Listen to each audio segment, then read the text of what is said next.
Hi,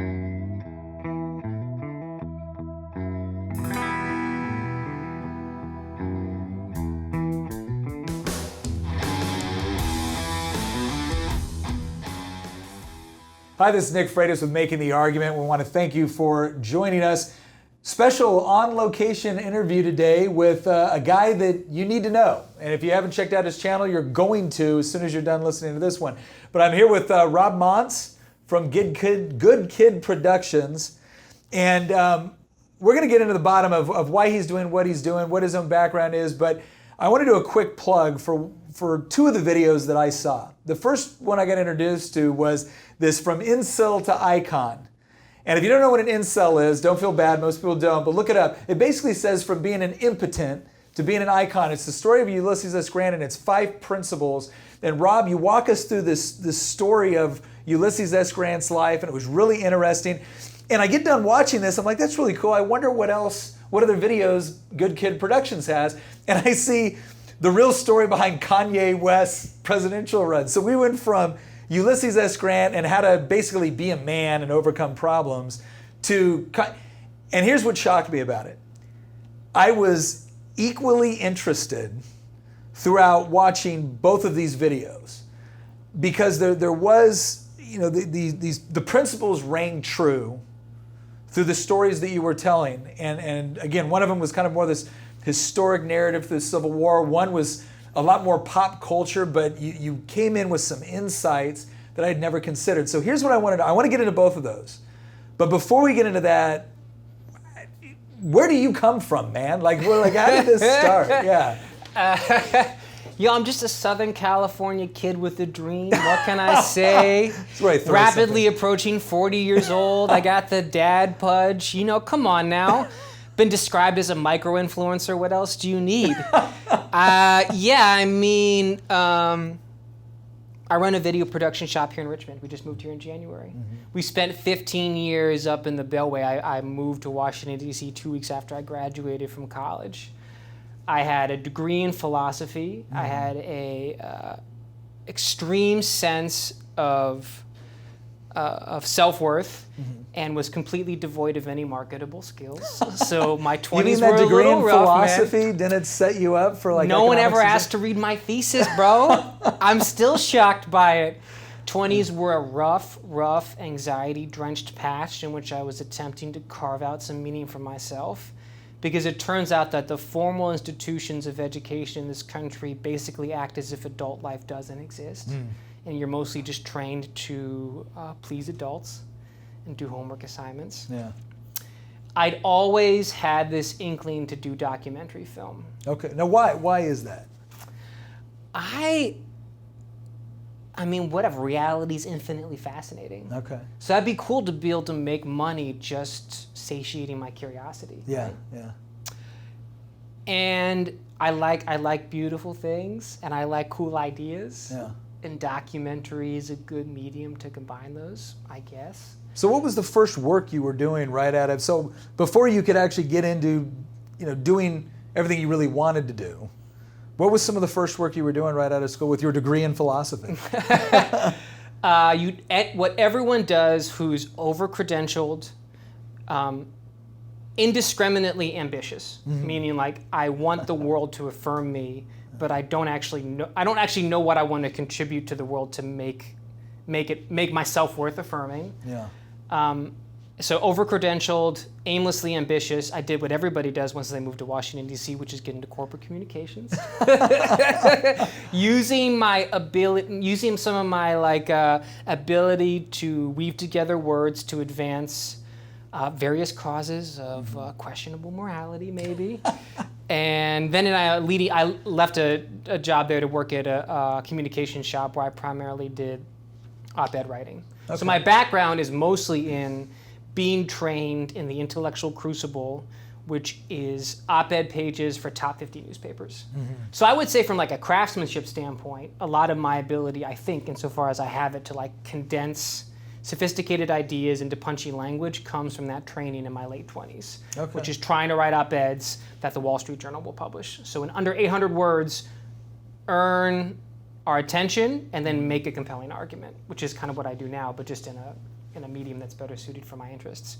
But I had this vague interest. I didn't want to go to film school because I was skeptical that more schooling would cure what ailed me, right? Like schooling hadn't really cured a lot of other things. And so I got a fellowship from an organization called the Moving Picture Institute, which is all about financing kind of liberty-oriented filmmakers. My very first job in DC had been at the Cato Institute. Okay. And I told them, I told them two ridiculous things. A, I'm a philosophy major with an excessive ego and no technical or marketable skills whatsoever, who wants to teach himself how to make documentary films. And B, I want my first film to be about the North Korean propaganda apparatus. Okay. And I wanted to involve me traveling to North Korea. And that's what I did. So I you went traveled to North Korea in the summer of 2021, and the product was a short film called Juche Strong, which is like it's very much like the blueprint and the template for what you saw today was there. I think in trying to make cool, provocative, deconstructive arguments, using rap beats and putting it on topics that tend to be misunderstood by the kind of broader conversation. Yeah. And so what was that experience like? So you actually physically went to North Korea, tropical wonderland of, had pizza in Pyongyang. Wow. How was that? You're allowed to spend 10 days there. Okay. As an American. Yeah. When you arrive in Pyongyang, you get two handlers. And from what I've heard, this is standard issue practice. One of them is very nice. Yeah. So the one we had, if he'd been born in Oklahoma City, today he'd be an extremely popular Presbyterian youth minister. Like, gotcha. Super, super nice, very talkative, lovely. Yeah. And the other person was a late 50-something woman who pretended she didn't know English. She was very clearly there just to make sure everybody stayed in line. So you had good cop, bad cop. And of course your hotel room's bugged, you're taped everywhere you go. So that would, but the real question on everyone's mind whenever they go into a totalitarian dictatorship is, what was the pizza like in Pyongyang? Not as horrible as you think, but not good. Yeah, not okay. good. But I mean, the doc was about something I think remains deeply understood about North Korea, which is how the propaganda apparatus they set up tells a very particular story. There's very specific mechanics to it. That story is tied into some very specific features of Korean culture and also human nature.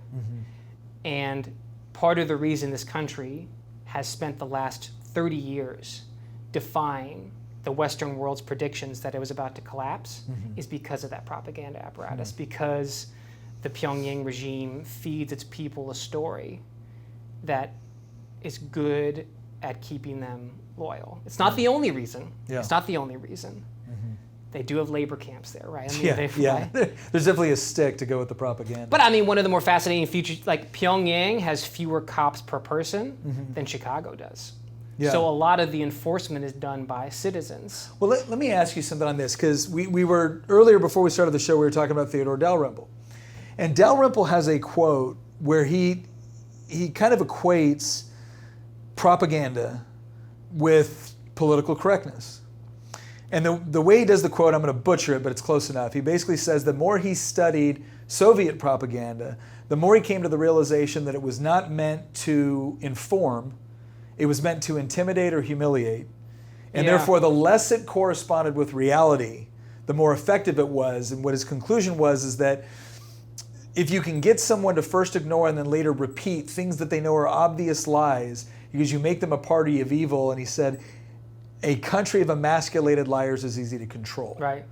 But there was this, you can tell as he's talking about, there's this whole sense that it's not just, people think of propaganda as, oh, these are just stupid, obviously lies with fairly good production behind them, maybe.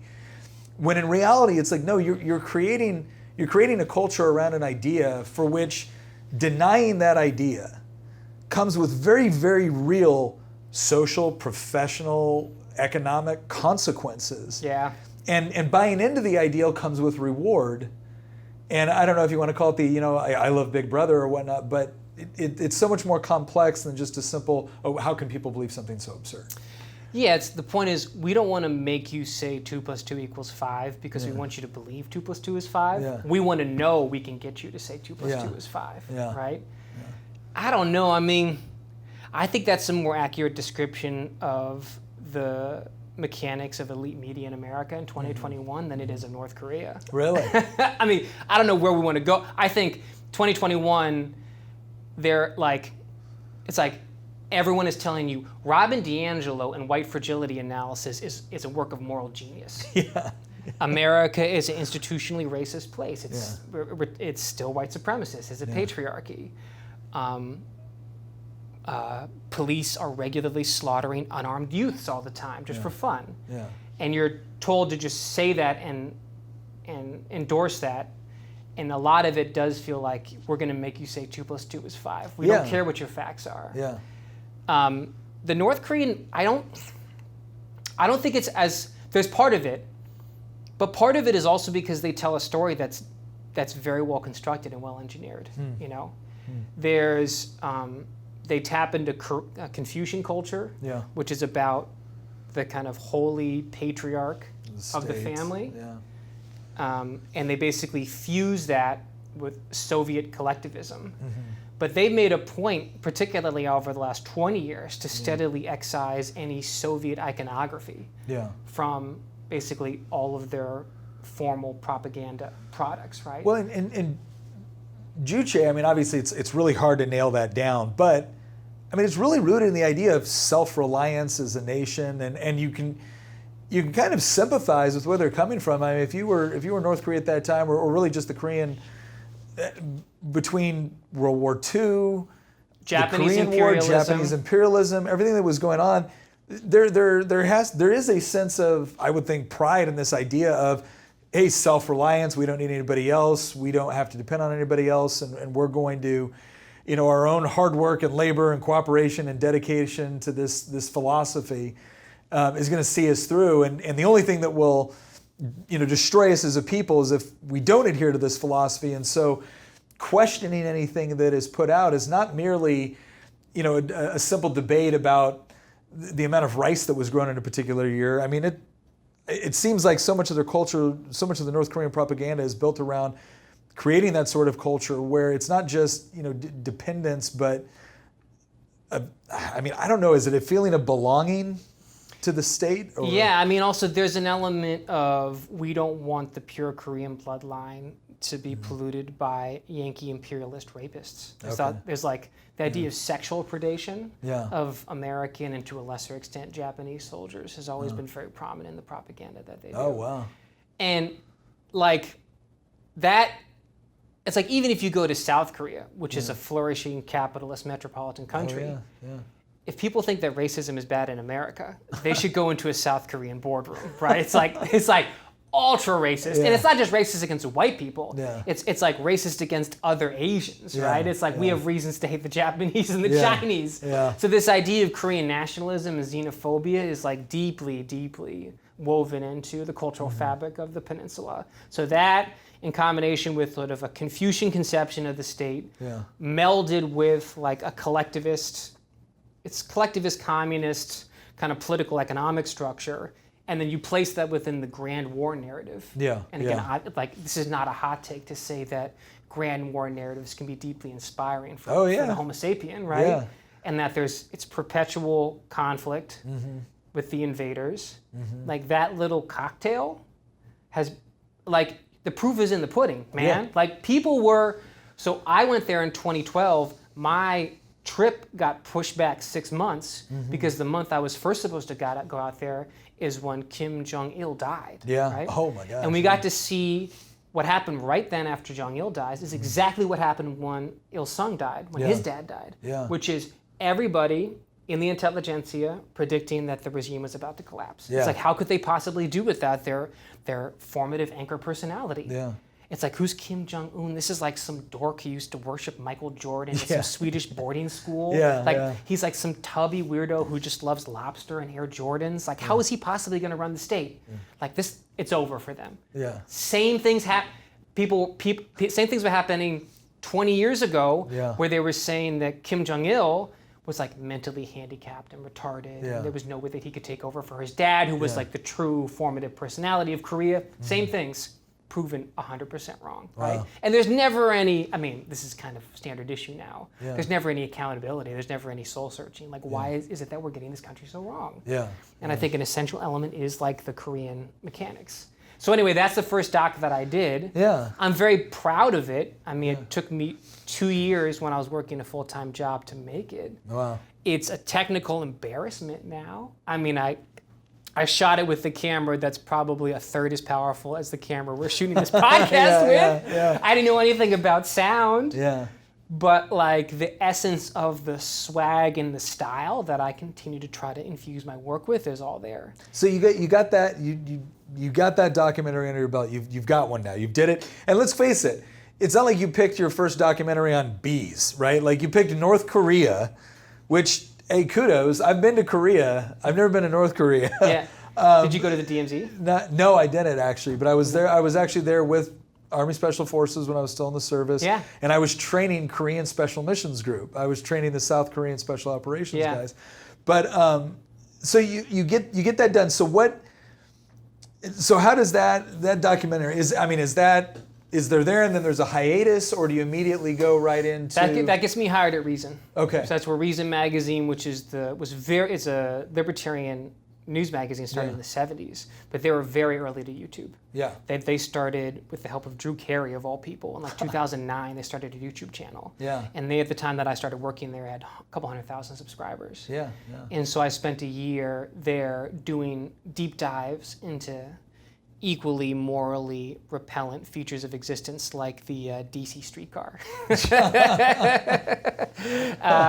and other like excessive government regulations and controls. And then from there, I worked for We the Internet, which is basically Moving Picture Institute, who financed Juche. They started their YouTube channel, and I worked on contract with them. Yeah. I did a series about the campus free speech issue. Okay. And the very first installment of that was about my alma mater, Brown. Yeah. That blew up and generated other opportunities. Yeah. And just that accumulation of work at the end of last year got us an opportunity to build our own channel. So you've gone through the college experience, philosophy degree, trying to make your way in the world. You land at working with Cato, working with Reason. You get your first documentary in, you're able to do this other stuff with, and you're right, Reason was one of the first to really jump out there on YouTube and make a channel for themselves. And then, your wife, your kids, you got your farm in rural Virginia now. Come on, people see this and they say, that guy right there, he's a rugged woodsman. I'm just going to say... He's a man of the soil. Look at him. Look at these calluses, bro. We were talking on the phone. Chainsaw. I mean, I lived in the country a while. I wear my cowboy boots. I've got a... You got the tan, though. I don't really have the tan either, man. Well, the first time we were talking on the phone, I'm like, I love this guy. I love what he has to say. This is, just the work he's doing. I watched one of your videos. I was like, this is really good. And you're talking about living on this acreage, and I'm like, I'm gonna look this guy up. I was like, who's this hipster guy standing in front of Rob, right?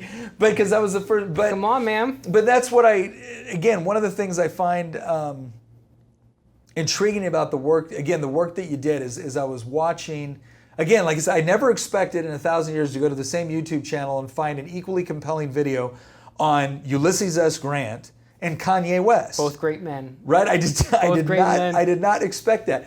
But I want to dig in a little deeper. Now that we know, now that the audience knows kind of like where you're coming from, and again, kind of this dedication to individual liberty, personal responsibility, being able to live your life the way you want. Yeah. And a dedication to what's true, right? Real discourse. Explain a little bit about the whole incel to icon with Ulysses S. Grant and 5 principles for living your life. Yeah, bro. Because again, Jordan Peterson, we were talking about Jordan. Yeah. He's done a lot of work on really, and a lot of it, I think it speaks to everybody, but a lot of it has resonated with young men because they kind of feel like, what the hell? And we live in a culture where I feel like there's this combination of woke extremism combined with what victim category do you fit in? Are you oppressor? Are you oppressed? And there's so much emphasis on it's all out of your control. And then here's Jordan Peterson saying, no, it is not everything's in your control, but some things are, so get up and fix the things that are. Make your bed. And then you do this video on Ulysses S. Grant, and again, people see Grant and they think President of the United States, head of the Union Army, the guy that finally bought Lady Hill. They don't know what we Tell know. Tell us the other side, man. They don't know what we know. Yeah. And we talked about this off camera. Yeah. That the fact that he's not a cartoon, that he's not a deity, that he's not a 2D titan, that he was a broke, lost loser for a sustained period of time, makes him all the more compelling. Yeah. Right?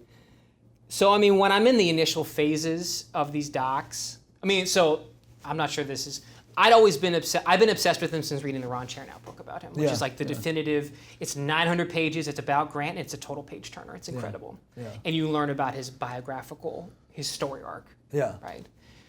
And then we moved to Richmond in January. Yeah. Again, most of it is my wife's idea. She, as in all things, has been totally vindicated by our decision to leave a bland Fairfax cul-de-sac for beauty, like for the beautiful Virginia wilderness, right? And then I find out that the cabin that Grant conducts the siege of Petersburg is 12 miles from my new house. Mm-hmm. And I'm surrounded by all these sign markers for essential battles in the Civil War. Yeah. And I think the one thing that you get better at the longer you do a creative craft like this is you get better at trusting your instincts. Mm-hmm. Back when I'm doing the North Korea documentary, it takes 2 years. I'm constantly being like, what the hell am I, like, what am I even doing, right? Yeah, yeah. Like, I don't even know. And very gradually, incrementally, you get better at knowing when those good ideas bubble up from the ether. You don't know where they come from, knowing when they're good and when to follow them. But right? So I just get this idea of like people need to know this guy's story. Yeah. Well, how did you decide on the 5 principles? Like, walk us through some of those principles, and Well, what people need to know if they don't. I mean, I don't want to ruin too much of the story. Yeah. But the idea being, okay, there's the modern man. Yeah. They feel failed by their culture. Yeah. They're right. Yeah. Right. If you are sad and lost and sexless and starved by debt and have a bunch of degrees that you were told would ensure your life in the middle class, and it turns out that they're an albatross around your neck or whatever. What does the culture have to feed for you? Either you're inherently toxic and predatory because of your masculinity, or numb yourself with infinite digital delights, just like basically just play Call of Duty for the rest of your life, or give yourself up to some totalizing political ideology on the left or the right, where it's not even about your individual accomplishments anymore. You can get a sense of belonging just by being really enthusiastic about Q, right? Or being really enthusiastic about BLM, right? And the whole idea is like, there have been men in our history that have carved out a better path. And he's one of them. And when I was road testing this idea, I would just tell random people I'm doing this documentary about the Civil War. They'd be like, that sounds boring. And I'd say, like, check it. Yeah, thanks, Ken Burns. Right? I know. Like with slow motion pan-ins, like, who cares? I'm like, how about this? 1854, Grant has just washed out of the army for treating his loneliness and depression with the standard issue self-care regime of the time, which is alcoholism, right? He slinks back to the Midwest and just tries anything to support himself, right? He tries being a farmer, he tries selling firewood, right? He runs for political office, fails at everything. A couple years later, after nothing but unbroken economic depravity, you can catch Ulysses S. Grant on the streets of small town Illinois, begging for work and pawning off his gold watch in order to buy Christmas presents for his kids. Right? He does that for 7 years. Eventually, he has to work as a junior clerk at his father's leather goods store, and his older brothers are his bosses. Right? Civil War breaks out, 1861. Within 4 years, you know this, within 4 years, that same guy is the one guy who does the thing 6 previous Union commanders had failed at, which is defeat Robert E. Lee. What? And you're like, how the hell did that happen? Like, and how come no one's ever told you that happened? Like, you took all those U.S. history classes. Did anyone ever tell you or pose that question to you? Like, how in God's name did that happen? And I think the way we tried to structure it was we wanted to tell it in rough chronological order. And yet each one of the battles that we tell that kind of tracks his ascension just embodies principles. And I don't want to give away all of them. Let's do the Siege of Petersburg. Let's just give people give a taste. Give a taste, just give a taste, right? Don't be stingy. Right, so at that point, the Siege of Petersburg, it's maybe 4 years afterwards, and at the time, this is kind of the second to last phase of the Civil War, Grant has successfully, the initial plan after he's coming down from Richmond, and I know you know this, but I'm just telling this for the audience, right? His initial plan is to basically get in between Robert E. Lee and Richmond and choke off Robert E. Lee's supply lines, right? So he's coming down and he's just basically trying to get around Lee and chop him off from Richmond. And he fails repeatedly. Yeah. And he has to make, he has to, on the fly, do some sort of improv strategic adaptation, right? And he decides, well, you know what, if I can't get to Richmond, where does Richmond get their food from? And he tracks the supply line down to Petersburg, which is 75 miles away, and he ends up surrounding Petersburg, setting siege, trapping Robert E. Lee in Petersburg, and just basically starving him out. Yeah. So, as I talk about in the doc, the initial plan was to cleanly defeat Robert E. Lee on the battlefield with an epic vanquishing of the enemy. Yeah. Wasn't going to work. Yeah. He has to adapt, and he has a much less clean, longer, more protracted strategy of basically saving the Union via starvation.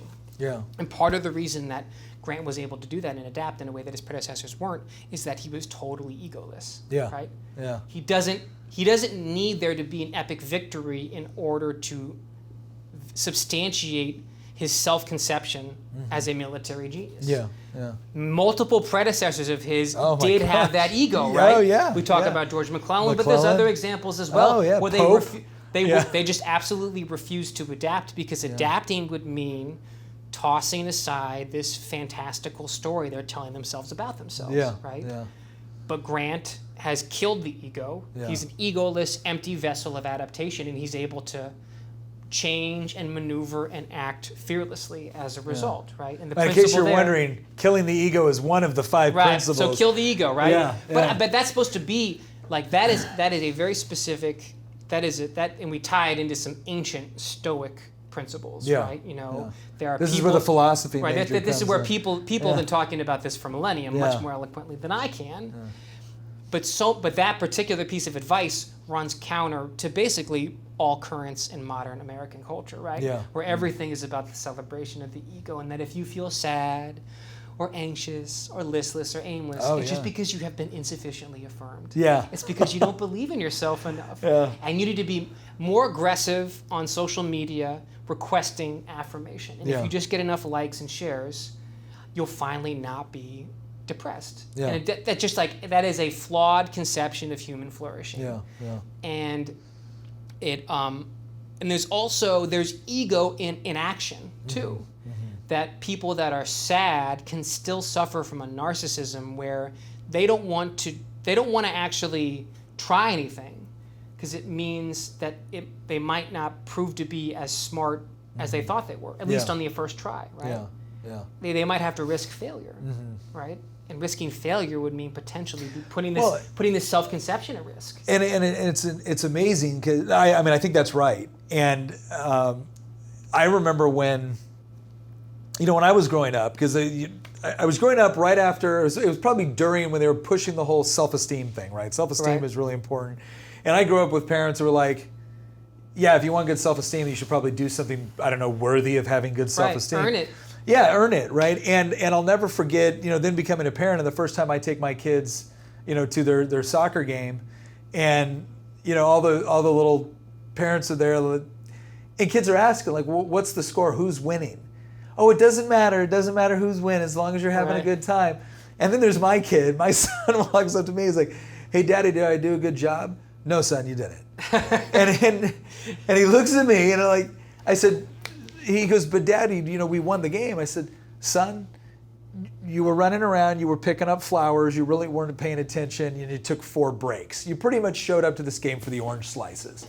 Yeah. I said, Sound like my dad. I said, so no, you didn't do a good job even though your team won.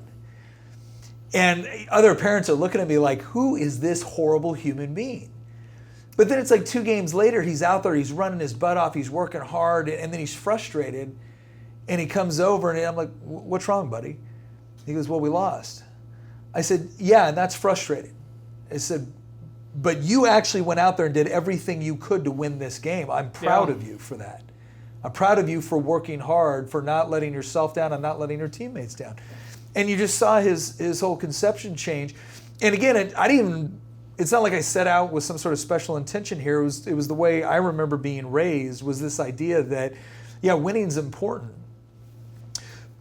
But being dedicated to something and working hard and failing is not something to be ashamed of, provided that you're continuing to get back up and continuing to work. And like you said, I feel like we have frozen people in this idea where, one, they have a right not only to life, liberty, and the pursuit of happiness. They have the right to the provision of happiness as a mental state at all times. And if they're not happy, then something in society has gone horribly wrong. Something structurally wrong. Structurally wrong. And oh my gosh, you poor little dear. And I'm thinking to myself, I don't just despise this because I think it creates weak people. I despise this because I feel like it robs them of the very things that typically provide meaning in life, which is overcoming challenges and struggles to take care of yourself, your family, your friends, your community.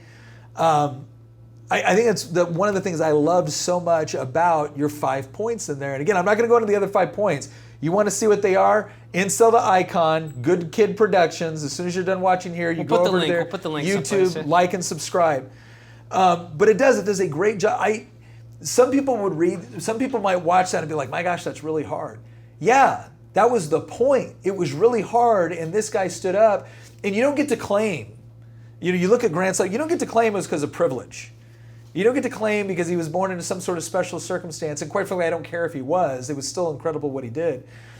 It was more about the idea of making a decision that something needed to be done, and they were going to go and do it. And they were going to keep doing it. Yeah, and Peterson's really good at this point. Yeah. And he's very good at diagnosing. It's just a blazingly obvious fact, though, that the people that propound that philosophy of you just need to extinguish from your environment anything that might make you feel uncomfortable, right? Everybody who propounds that theory, or who sits in that kind of cultural milieu, and they're supposedly like diabolically fixated on making sure the environment is perfect for their happiness. Yeah. Every single one of them that lives in that environment is totally miserable. Oh yeah, absolutely. They're all miserable. Yeah. It doesn't work. It doesn't work. Yeah. It just does not work. Like, it very clearly doesn't work. And Peterson's very good at talking about how if someone is miserable and depressed and anxious and aimless, it's actually oddly cruel just to try to solve their problem by complimenting them. Yeah. Because when you compliment someone and you say you're perfect the way you are, you rob them of the chance. You rob them of the chance to do something. Yeah. Right. Yeah. You rob them of their agency. Right. But it's also like they don't have anything to do now. They're like, I'm miserable, but someone just told me that there's nothing wrong with me.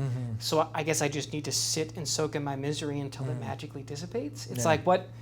Or go find some politician that says it's not your fault, but elect me, put me in power, and I'll punish all the bad people that are keeping you down. I know, but I mean, I don't know, because I'm approaching 40, and it's just genetically, it's my destiny now to get crotchety and complain ceaselessly about American culture. I'm not saying this actually comes from deep philosophical investigation, but there is like an epidemic of people refusing to take responsibility for any aspect of their life. Yeah. And I'm saying this is of any political persuasion. Oh, yeah. I mean, I do not think that this is something that is exclusively of the woke left. I see plenty of this in Trump supporters and other people that get like, there's just a lot of this where it's everybody's fault but my own. Yeah, yeah. And the Peterson thing, I think part of the reason it resonates with people is he says you can start developing a sense of agency from even the most minor and seemingly trivial actions, like actions of self-control. Yeah. Right? That's why it starts like, just make your bed. Yeah, just make your bed. Yeah. Right. It's like I still haven't gotten to that one yet.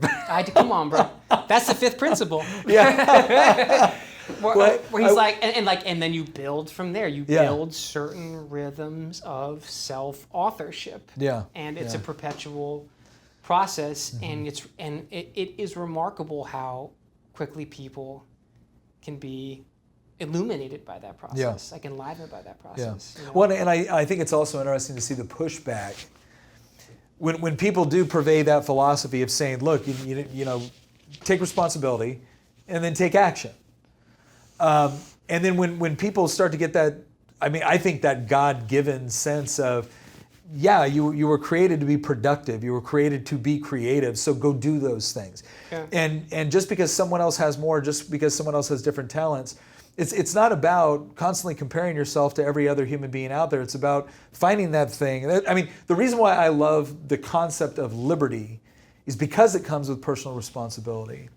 It's not an end state in and of itself as much as it is the environment that you now get to move in to find out where your gifts are, where your strengths are, and how not only how that benefits you, but how that connects and breathes like life and hope into other people as well by just doing it. Right. And I would say the one other thing of just ultra earnest advice for people that maybe are kind of in that stuck phase is you do not need to know where it's heading to start taking action. Yes. I can assure you when I'm 27 and I get $2,000 to make my Juche Strong North Korean documentary, and I'm a philosophy major who's been roundhouse kicked repeatedly by reality, I had no idea where it would lead to. Yeah, right?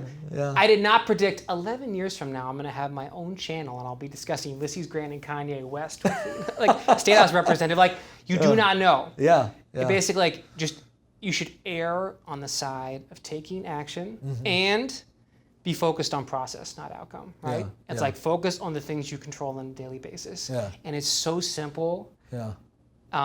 And it's so unsexy. Yeah. And it doesn't fit on a Hallmark card. Like, it's not going to be one of the inspiring quotes. Yeah, there's no motivational poster that's going to be made it's out like, of this. Do the daily, grimy, habitual work of incrementally advancing your life towards some vague vision of the good. Well, but it turns out that actually is the case. And people have, like, people from many different spiritual traditions have found this out many different ways. Well, I think and you and I have worked with some of the same people that we found out, later. And it was in it, because I think you're right. It's one of those things where there's always an opportunity somewhere. The question is whether or not you're going to actually seize that opportunity, do something with it. Even, like, to your point, you don't know what this means 20 years from now. You know what it means maybe 10 minutes from now. And it is shocking to me, because if you would ask me when I was graduating high school, what are you going to do? Oh, it was easy. I was going to be in the military. And I loved being in the military. And then if you were going to ask, and then you're going to end up traveling everywhere from Bangladesh to Korea to Iraq, and as part of a special operations unit. And then when you get back, you're going to end up, being in the state legislature. Like, none of this had been like, probably not. But then now, doing interviews like this and talking with people. But it is amazing how taking action, even in some of the most minor ways, with different opportunities become available, build on other ones. I want to talk about, since we already mentioned it, we've got to cover this before we leave. I know we're running a little bit late, but there's no way I'm letting you get out of here without explaining the real reasons behind Kanye West's run for president. Because when I first saw that, again, I watched the Ulysses S. Grant one, I'm thinking, this is great, spot on.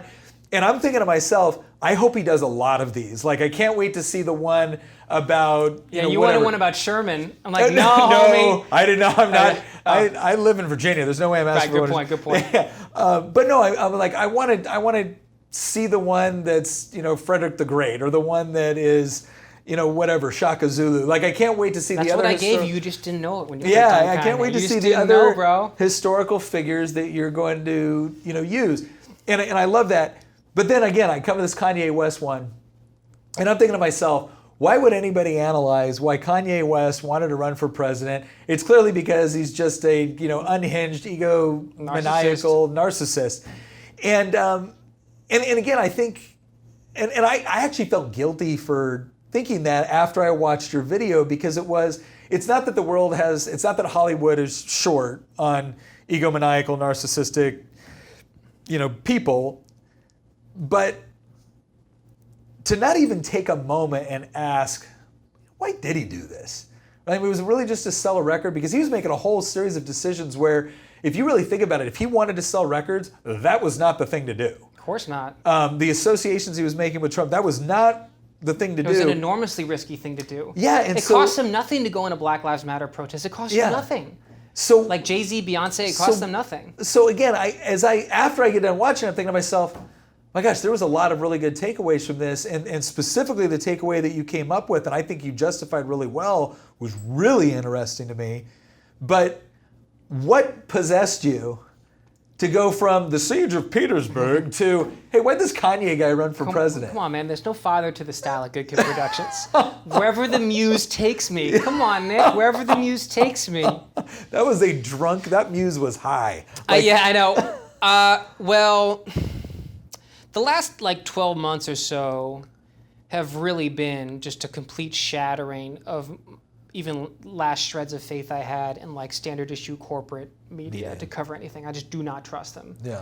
And again, maybe this is, which is what happens when you're 40 and you're a registered Republican. You just have to start complaining about the New York Times every 36 hours. I can't help it. Yeah. I can't help it. Yeah. But all it took was maybe one news cycle of coverage, one news cycle of coverage of some particular outburst of Kanye's and the way that it's presented, and then just going to the tape and actually watching what he said. Mm-hmm. And again, he's kind of an erratic guy, obviously, maybe not totally chemically stable. Mm-hmm. I happen to think that he's a musical genius and he's produced unbelievable amounts of beauty. A lot of people that produce a lot of artistic beauty have chemical imbalances. Mm-hmm. This is not. Mm-hmm. He's also extraordinarily intelligent, right? Yeah, yeah. So I would say this. I don't want to. The Kanye documentary is about how the simulation. I'm not going to define that for everybody, but the simulation doesn't want you to know an essential feature of him, which is that he is the ultimate agent of anti-wokeness. Mm-hmm. That all this woke hyper-victimization stuff that has now just become standard issue dogma that you have to parrot if you expect to have a kind of mainstream media career.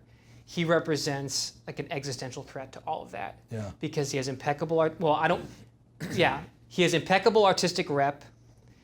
He's worth several $1 billion. Mm-hmm. He's extraordinarily smart, and he's willing to flagrantly call it into question and criticize it, right? Mm-hmm. But let's just whet people's appetite in the sense that Kanye spent his entire career being called crazy, right?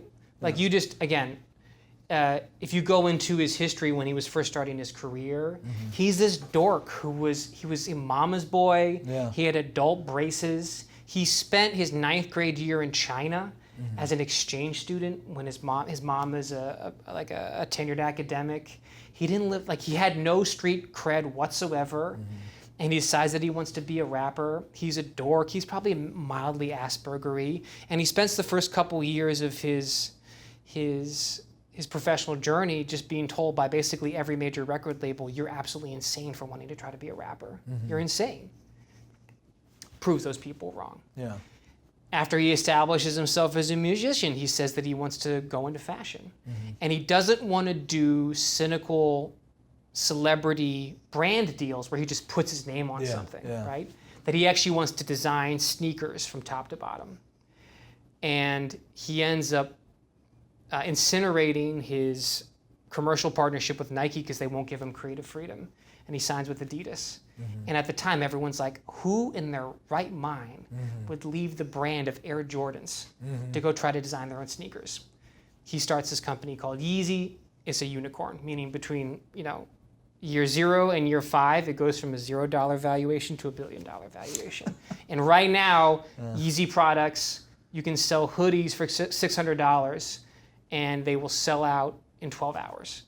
It's so the Yeezy brand is, he just released a Yeezy Gap, their first item of their joint partnership, and it sold out in 12 minutes. And it's this sweater that doesn't have any buttons or zippers on it. It looks ridiculous, and people can't get enough of it. Yeah. So anyway, he also, a lot of his musical background, for people maybe that aren't as familiar with his discography, a lot of what he would do is sort of blending different worlds, different artists that everyone would say couldn't possibly go together, right? Yeah. It's like having Elton John and some underground rapper you've never heard on the same song, right? It's like that you would never combine those two things. That's insane. Yeah.